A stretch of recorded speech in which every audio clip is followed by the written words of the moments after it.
श्री स्वामी समर्थ. उधळारे गुलाल, वाजवारे नगारे, त्रैलोक्याचे स्वामी धरतीवर आले. 20 मार्च 2026 रोजी आहे स्वामी महाराजांचा प्रकट दिन. तर सगळ्या स्वामी भक्तांना प्रकट दिनाच्या स्वामीमय खूप साऱ्या शुभेच्छा. सगळ्यांना वेध लागलेत ते स्वामींच्या प्रकट दिनाचे, कारण बऱ्याच जणांनी स्वामींच्या सेवेला सुरुवात केलेली असेल. कमी जास्त प्रमाणात प्रत्येक जण जसं जमेल त्या पद्धतीनं महाराजांच्या सेवेला सुरुवात केलेली आहे. परंतु काही जणांना प्रश्न पडतो की महाराजांचा प्रकट दिन साजरा करायचा कसा, कुठं करायचा, घरी करायचा, केंद्रात करायचा का अक्कलकोटला जायचं. म्हणजे प्रत्येकाच्या मनात काही ना काही प्रश्न असतातच.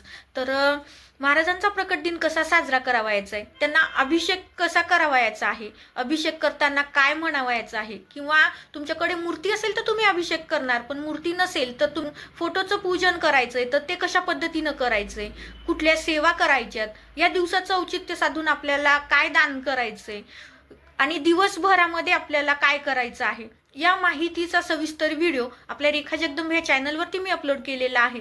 तर आवर्जून व्हिडिओ स्किप न करता पहा, तुमच्या सगळ्या प्रश्नांची उत्तरं तुम्हाला मिळतील. स्वामींचा प्रकट दिन मी कसा साजरा करते हे सुद्धा तुमच्या लक्षात येईल. तर जर तुम्ही तुमच्या पद्धतीने साजरा करत असाल, तुम्हाला किंवा काही जणांना कसं साजरा करायचा हाच प्रश्न पडलेला असेल, तर अशा वेळेस हा व्हिडिओ तुम्हाला महत्त्वाचा ठरू शकतो. तर आवर्जून व्हिडिओ पूर्ण पहा आणि आपल्या चॅनलवरती जर नवीन असाल तर चॅनलला सबस्क्राईब करायला मात्र विसरू नका. श्री स्वामी समर्थ.